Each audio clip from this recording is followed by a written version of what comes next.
How to activate exclusive weapon in Last War.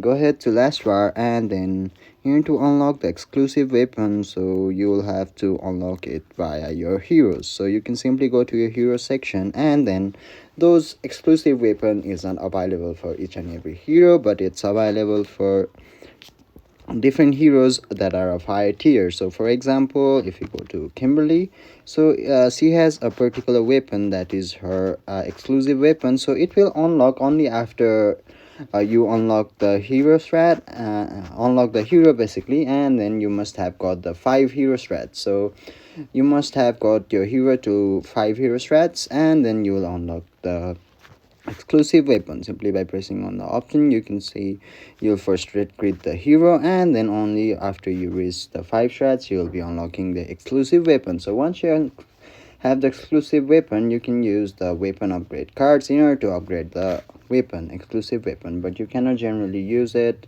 before you have got the weapon just to obtain the weapon. So that's the video. Hopefully this video helps. Thank you.